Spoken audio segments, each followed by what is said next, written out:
আজকের আলোচ্য বিষয় হচ্ছে বংশ নাশ যোগ। অনেকের দেখবেন সন্তান হচ্ছে, আবার যেভাবে হোক মিসক্যারেজ হয়ে যাচ্ছে। হ্যাঁ, কোনো রকমই সন্তান তার থাকছে না, বা ও বাড়িতে বা যেভাবেই হোক সন্তান যখন থাকে না, তার একটা তো জাতক বা জাতিকার ছক করবেন। সেই ছকে কিভাবে বুঝবেন তার বংশনাশ যোগ আছে, আমি সেইটাই বিস্তারিত আলোচনা করেছি। আমাদের 12টা ঘর, এই 12টা রাশি, এই 12টা ভাব। আমার এখানে আমি একটা উদাহরণস্বরূপ দেখিয়েছি তুলা লগ্ন। এই তুলা লগ্নের সাপেক্ষে পঞ্চম ভাব অর্থাৎ পঞ্চম ঘর 1 থেকে 5 গণবেন, সেটা হচ্ছে কুম্ভ রাশির ঘর।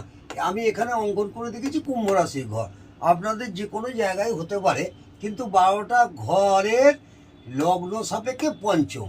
এই পঞ্চমে শনি রবি রাহু যদি থাকে তাহলে কিন্তু বংশনাশ যোগ হয়। এখানে আমি ভালো করে পরিষ্কার করে লিখে দিচ্ছি, জন্মকুণ্ডলিতে যদি কোনো জাতক বা জাতিকার পঞ্চম ঘরে শনি রবি রাহু একই ঘরে থাকে তাহলে বংশনাশ যোগ হয়। এই যোগে জন্মগ্রহণ করলে বেশিরভাগ ক্ষেত্রে দেখা যায় সন্তান নাশ হবেই হবে। আমার বক্তব্য হলো, আজ এখানে আছে এই লগ্নপতি কোথায় আছে, এটা শুক্রের ঘর তুলা রাশিতে, এটা মঙ্গলের ঘরে থাকতে পারে।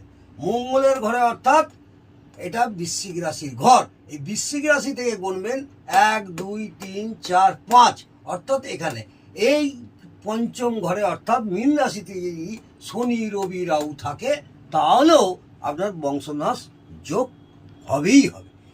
এই লগ্ন সাপেক্ষে আমি এটা উদাহরণস্বরূপ মাথায় রইল, বোঝাতে পারলাম তো? লগ্ন সাপেক্ষে পঞ্চম ঘরে শনি রবি রাহু থাকতে হবে। আজকে এই পর্যন্ত থাক।